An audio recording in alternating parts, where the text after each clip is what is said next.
Yo quiero hablarles sobre el pastor George Müller. Usted sabe que aquí tenemos la familia Müller, ¿cierto? Bueno, como dicen los alemanes, Müller. Pero nosotros somos chilenos Müller y otros dicen Miller. Yo le decía Miller antes, más indio. Ahora somos Müller. Ok, diga conmigo, Müller. A ver, más fuerte, Müller. Ok, un saludo para todos los Müller de la iglesia. Este pastor fue misionero en el siglo XIX y dedicó su vida a cuidar huérfanos en Inglaterra. ¿Ok? Entonces él tenía esta fundación, entre comillas, sin papeles, pero la particularidad que él tenía es que nunca pidió donaciones, ni solicitó tampoco ayuda financiera para poder financiar este orfanato. Resulta que en una ocasión narra en el libro, en su autobiografía y también en otros libros que escribieron sobre esto, coinciden en algunas historias. Él narra que en una ocasión todos los niños en su orfanato estaban listos para desayunar y resulta que no había dinero para comprar alimentos. La cocina estaba absolutamente vacía, no había dinero ni tampoco había comida. La historia cuenta que pese a esto él no se desesperó y se acercó a los niños, los reunió en la mesa frente a un plato vacío, una taza vacía y dijo: vamos a dar gracias a Dios por lo que Él nos va a proveer. Aunque no había nada para comer, oraron agradeciendo a Dios por el alimento. La historia cuenta que justo después de esta oración, cuando ellos dijeron amén, y antes de que viniera la desesperanza al corazón y al estómago de esos niños, alguien tocó la puerta. Y cuando tocan la puerta, le dijo: no pude dormir anoche. El panadero a este pastor: sentí que Dios quería que horneara pan para ustedes. El hombre les entregó suficiente pan para alimentar a todos los niños. Y poco después, cuando esto termina, el lechero llegó y tocó la puerta y le dijo que su carro de leche se había roto justo afuera del orfanato y que la leche se echaría a perder si no la usaban. Entonces le ofreció que tomaran toda la leche que ellos necesitaran. Y la historia de George Müller, el milagro de la provisión y del pan, aparecen varios relatos sobre su vida, específicamente en su biografía o también en otros libros que compilan muchas historias de su ministerio, el ministerio que él decidió emprender por fe. George Müller documentó gran parte de su trabajo y también se dedicó a escribir todas las oraciones contestadas en su diario personal. Y estos eventos han sido de inspiración a lo largo de la historia y narrados en numerosos libros para que nosotros podamos aprender lo que significa la dependencia de Dios. Yo recuerdo cuando era pequeño, recuerdo que mis padres han contado, porque yo ya era muy pequeño, debo haber tenido 4 años, mis padres eran misioneros en Calama. Y estaba muy de moda, hoy día también lamentablemente, y ya les voy a explicar por qué lamentablemente, mal utilizar la frase vivir por fe, que en el fondo rozaba casi en la irresponsabilidad de no hacer nada. Entonces, no, yo quiero vivir del ministerio. Tienes que irte a vivir por fe. Así te decían los gringos, ¿eh? Un saludo para todos los gringos que nos están viendo. Claro, el gringo está en Chile con sueldo $5,000, $6,000, pero el chileno, cuando Dios lo levantaba para ser pastor, tienes que vivir por fe. Y el gallo renunciaba a la pega. Y resulta que en esta ocasión mi padre hizo eso. Estábamos en Santiago, trabajaba, estudiaba y dijo: no, voy a vivir por fe. Salió del seminario y nos fuimos a Calama, a una casa humilde de adobe. No había ni calefón. Mi mamá nos duchaba en una lavadora, de esas lavadoras que existían antes, que eran como amarillas, que tenían una tapa de vidrio. Todos los cabros chicos nos bañaron ahí, ¿no?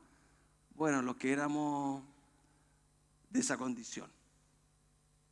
Entonces, cuando él renuncia a todo esto y todo lo que él podría haber tenido siendo o tuvo siendo criado en sus familias, mi padre o mi madre, decidió vivir por fe. Y en uno de esos momentos, bueno, en varios de esos momentos también había nada que poner sobre la mesa. Y Dios se apiada de él, ¿cierto? Y alguien justo en el momento tocaba la puerta y llegaba con el alimento. Ahora, aquí hay algo que yo quiero notar. Porque en todas las historias, en todas las decisiones en nuestra vida hay extremos. Y hoy quiero tratar de abordar ese filo sin caer en ninguno de los extremos. Porque Mateo 6:11 dice, danos hoy el alimento que necesitamos. Punto. Danos hoy. O sea, danos lo que necesito hoy.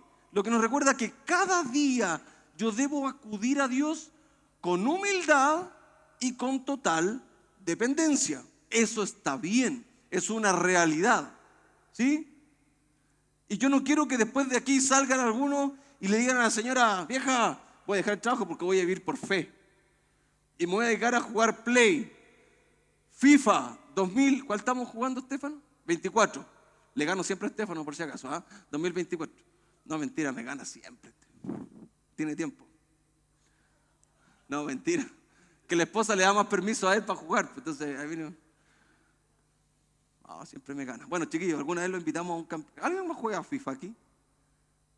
¿Bien? Están todos disciplinados. Listo. ¿Usted juega a FIFA? Un aplauso para él. Ahí sí que no me lo esperaba. Señor, vamos a hacer un campeonato de FIFA. De hecho, podríamos hacerlo aquí en esta pantalla. Y lo transmitimos. Con copa y todo. Bueno, vamos a seguir.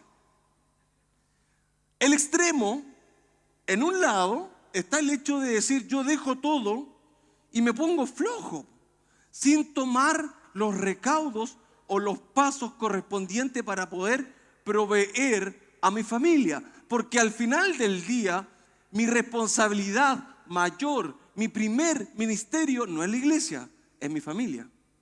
Por lo tanto, dice la Biblia que si yo no proveo para mi familia, vengo a ser peor que los que están afuera, que los del mundo. Por lo tanto, en un extremo está el hecho de decir yo voy a depender de Dios y mal utilizar la frase voy a vivir por fe, justificando mi flojera. ¿Estamos? Por otro extremo, o mi falta de decisión, o mi mala decisión, a veces no es flojera.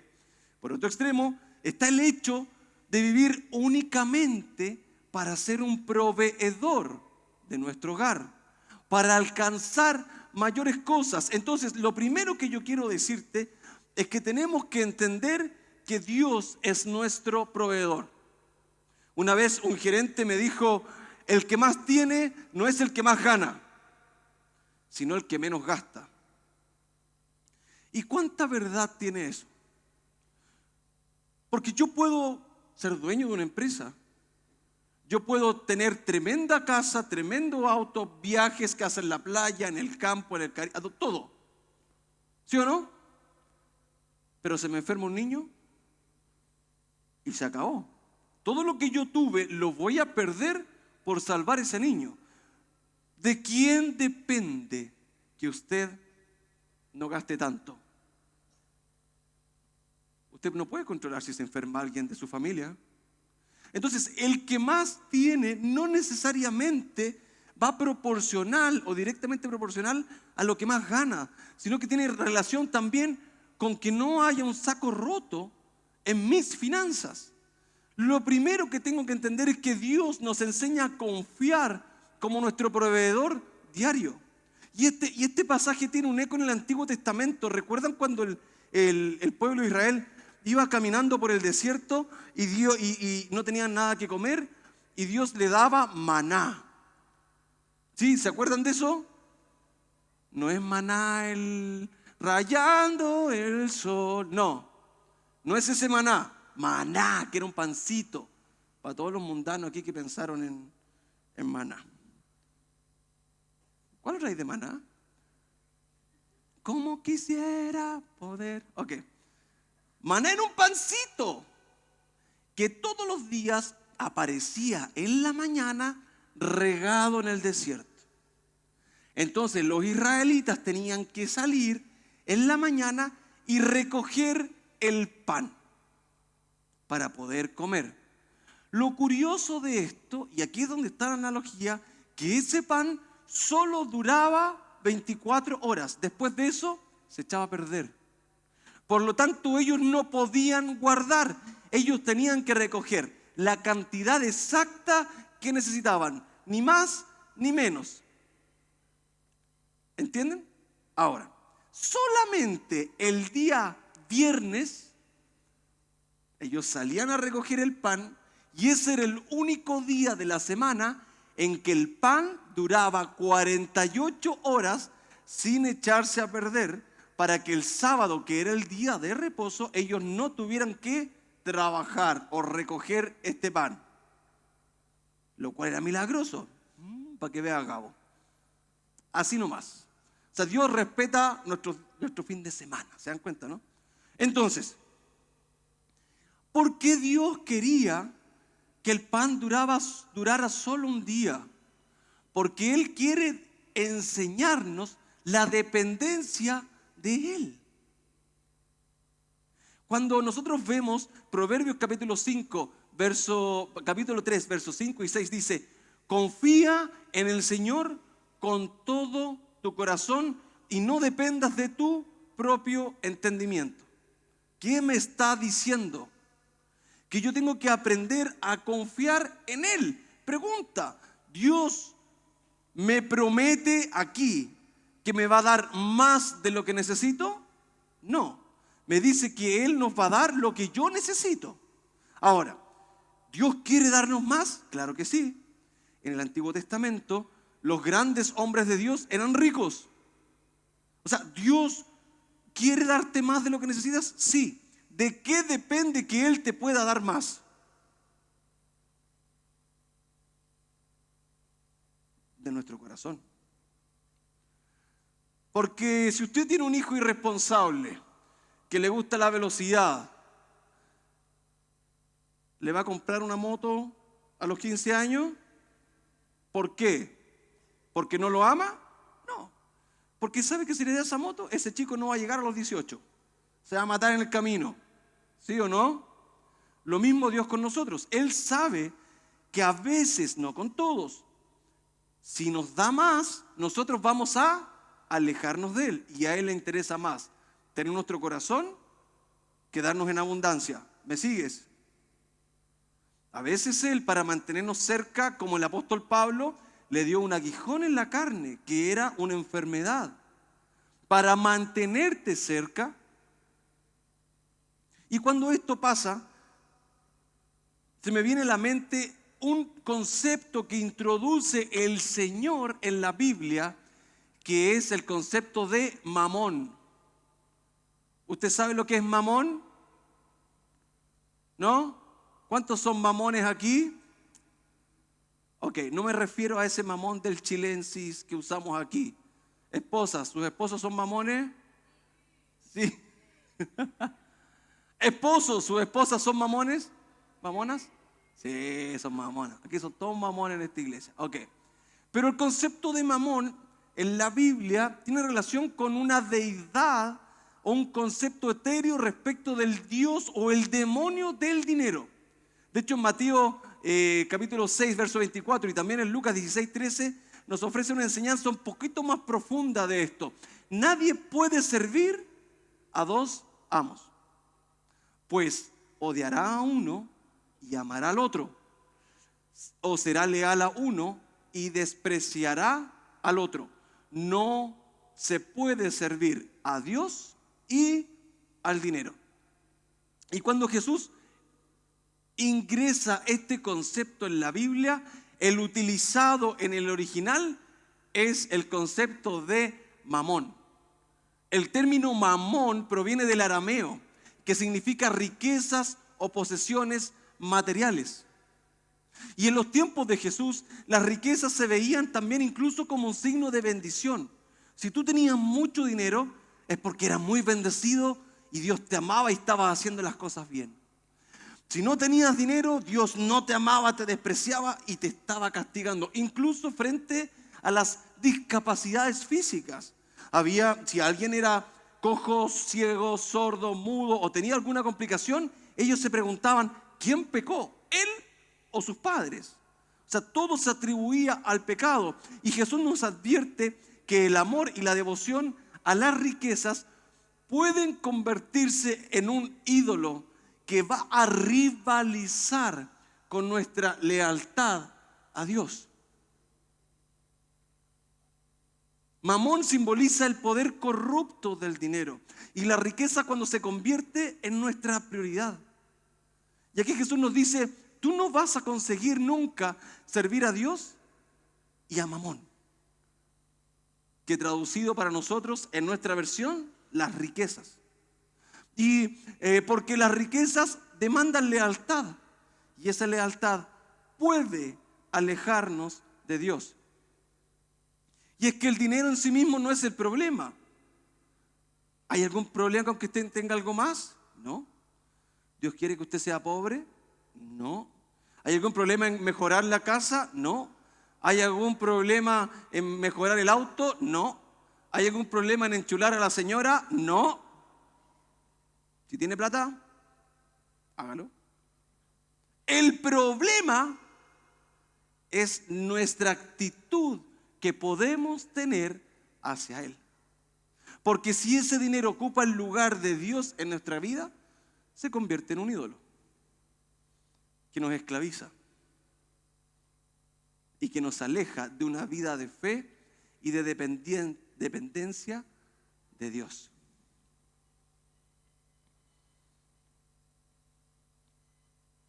Entonces, por un lado, tenemos a un Dios que quiere dependencia de Él. Por otro lado, tenemos a un Dios que dice, yo te quiero dar, pero no quiero que te vuelvas hacia el dinero o hacia lo que me va a hacer producir dinero. Recuerdo, vi una entrevista a la esposa de Elon Musk, ex esposa de Elon Musk, donde él decía, una de las cosas que mi esposo más decía eran no. ¿Y cómo no? No puedo, no tengo tiempo, no voy, no lo hago. Multimillonario, pero no tenía tiempo ni para su familia. Y a veces eso sucede. Y mi punto número 3 del mensaje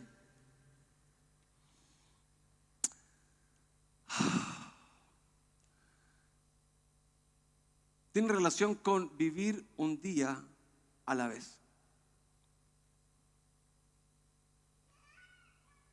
Porque Jesús nos enseña a orar por el alimento de hoy. Y no necesariamente por todo lo que necesitamos para el futuro. En el libro de Mateo capítulo 6, verso 34 dice, así que no se preocupen por el mañana, porque el día de mañana traerá sus propias preocupaciones. Y es aquí donde Dios nos anima a confiar en Él un día a la vez.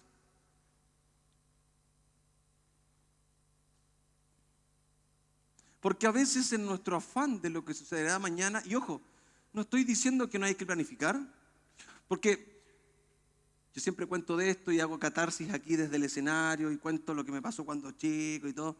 Yo crecí en una sociedad evangeloide donde hasta estudiar en la universidad era pecado, porque Cristo viene ya, po. Entonces, ¿para qué vaya a la universidad? Y tenés que confiar en Dios. Y bueno, ya tengo 42 años y todavía no llega el Señor, po. Entonces, lo que te quiero decir es que todas las cosas tienen que ir en equilibrio. Porque lo que te va a dar satisfacción, por ejemplo, en el caso de un Job que era millonario, lo que le daba satisfacción a Job no era su dinero, era su comunión con Dios. Lo que le daba satisfacción a un Abraham, que también era millonario, de hecho era el más rico de toda su zona, no era el dinero, era su relación con Dios. Lo que le daba satisfacción al rey David, siendo el líder del imperio más grande del mundo conocido en ese momento, no era el dinero ni la expansión de terreno, era su relación con Dios. Cuando él estuvo mal, con todo ese dinero, él miraba al cielo y decía: Dios, devuélveme el gozo de mi salvación. Él entendió que el gozo, que la felicidad, la plenitud que él puede vivir no dependía de sus posesiones, dependía de su relación con ese Dios. Y en una sociedad consumista, en lo cual buscamos siempre mejorar, a veces nos perdemos. Y perdemos el horizonte, perdemos hacia dónde tenemos que caminar. Y una vez, hubo un tiempo que fuimos a una iglesia con mi esposa, estuvimos un año en una iglesia, y ya la perdoné por eso, porque ella me llevó para allá, en donde predicaban de que prácticamente era pecado tener 2 autos, por ejemplo. Y ves que hacían bingo y rifa, el pastor me decía: oiga, podría dar uno, una ruedita, aunque sea. Me daba vergüenza. Cambiamos el auto, no lo llevamos a la iglesia, llevamos el viejo. Y no estoy diciendo que eso esté bien, eso es un error. Pero también es un error vivir para producir si yo perdí mi prioridad.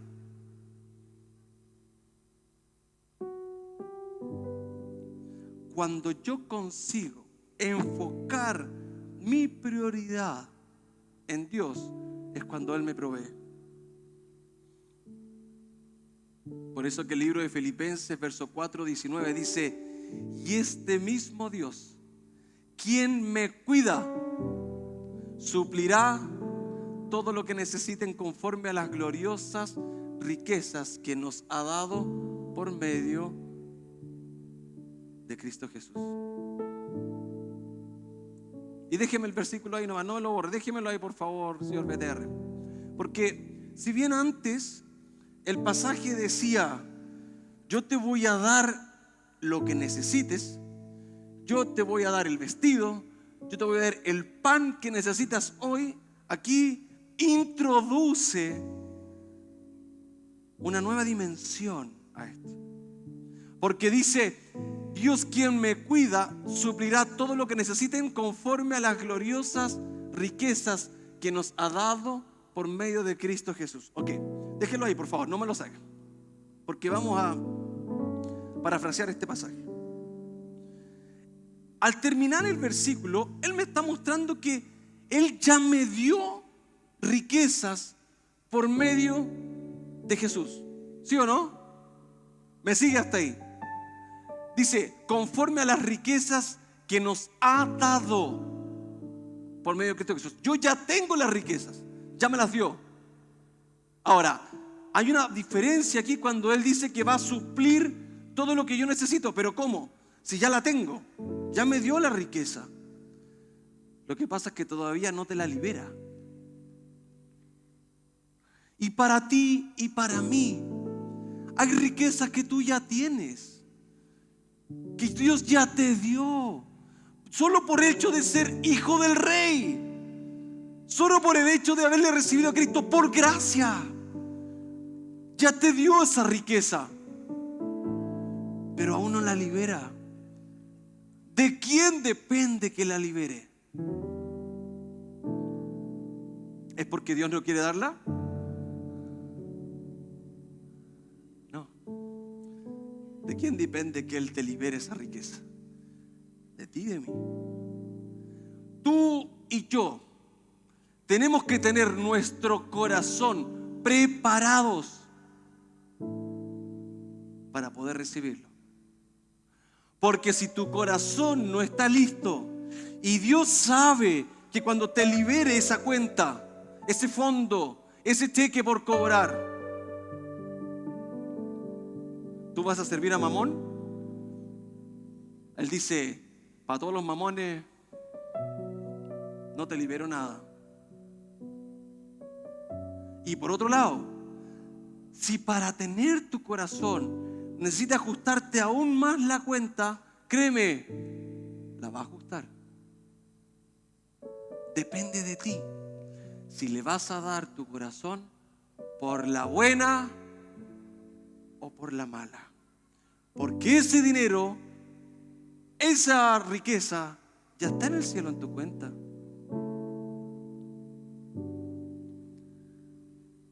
Y tú me dices, pero pastor, ¿cómo puedo confiar en Dios teniendo más o teniendo todo? Sí se puede.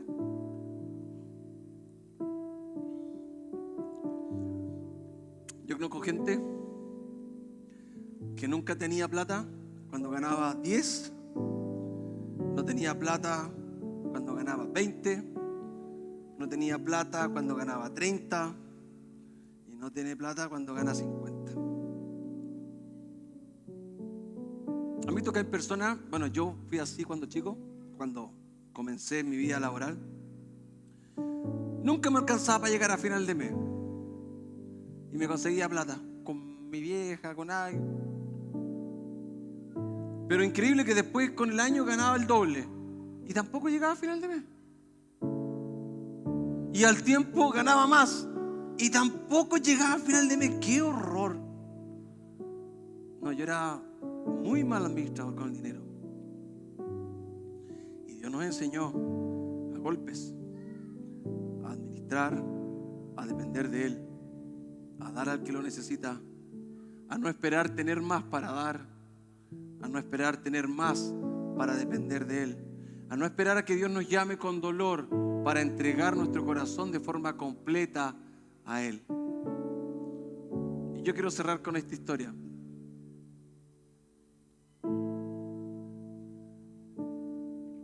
Que nos muestra cómo Dios puede proveer incluso en las circunstancias más desesperadas.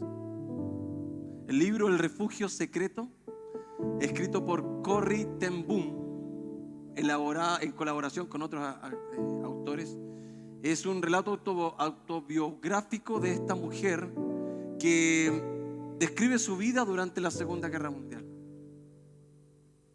y el trabajo de su familia para esconder judíos de los nazis y la experiencia en los campos de concentración, incluyendo su fe en medio de la adversidad. Ella cuenta múltiples milagros en el libro El Refugio Secreto, ahí en el campo de concentración, de un nombre que se lo voy a intentar leer, pero no le aseguro que me va a resultar bien.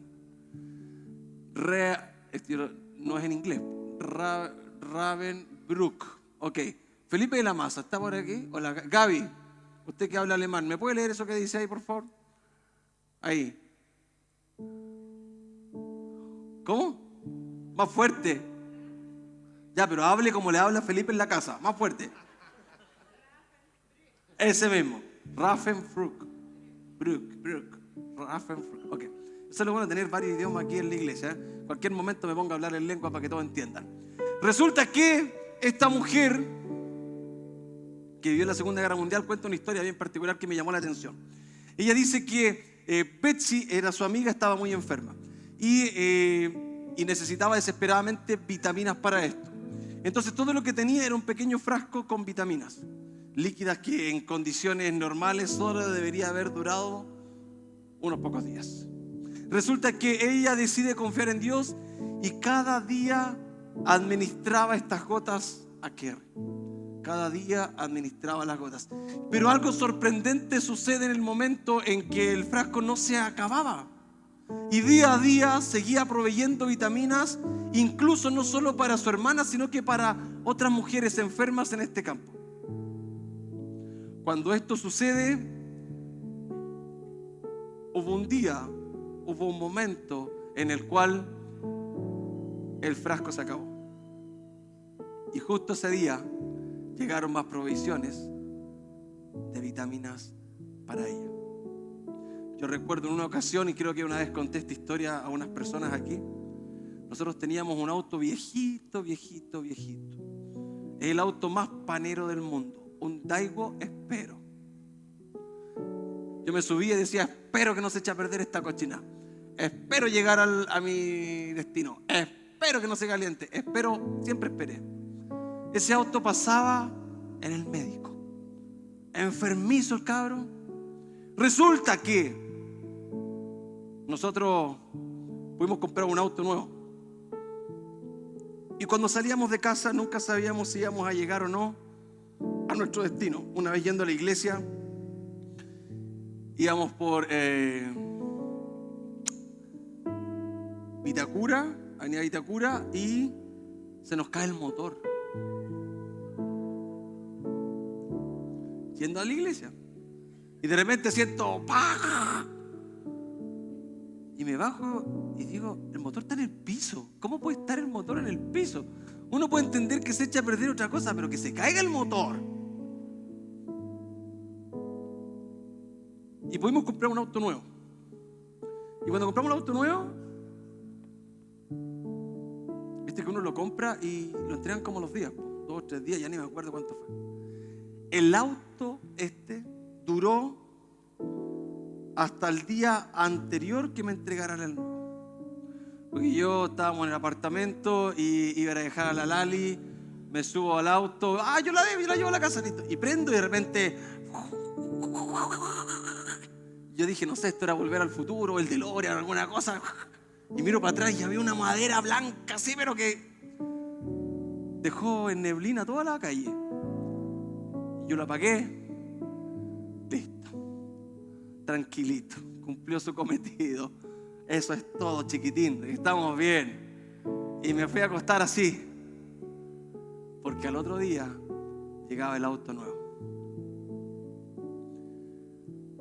Dios nos hace pasar por esos desiertos.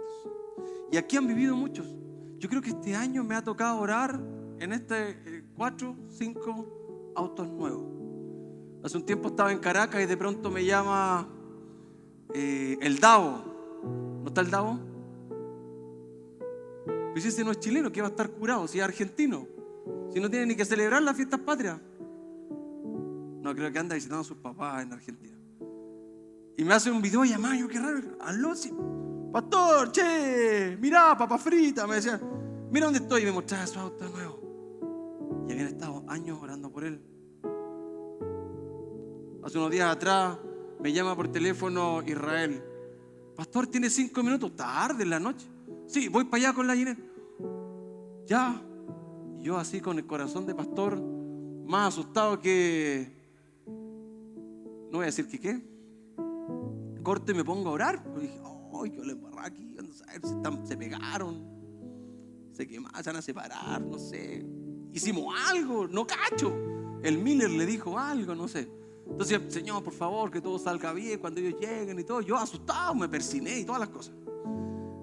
Y de pronto llaman de la portería, los guardias pasan y los voy a ver. Y me dice, mire, venimos a presentarle el auto nuevo para que ore por él y era un auto nuevo. Y así hemos tenido muchas historias. ¿Por qué? Porque hemos podido ver que Dios prueba la fidelidad. Pero Dios no te va a dar ese auto o lo que tú estás buscando, lo que estás pidiendo Él, si Él primero no está seguro de que tiene tu corazón. Y yo no creo en las iglesias, la prosperidad, esta que da 10, Dios te da 20, eso no es algo bíblico. Pero sí es bíblico que Él antes de darte, quiere tu corazón. Jamás te va a dar más si no tiene tu corazón completo a sus pies. Y hoy es el momento de tener ese corazón. Hoy es el momento de que lo rindas a tus pies.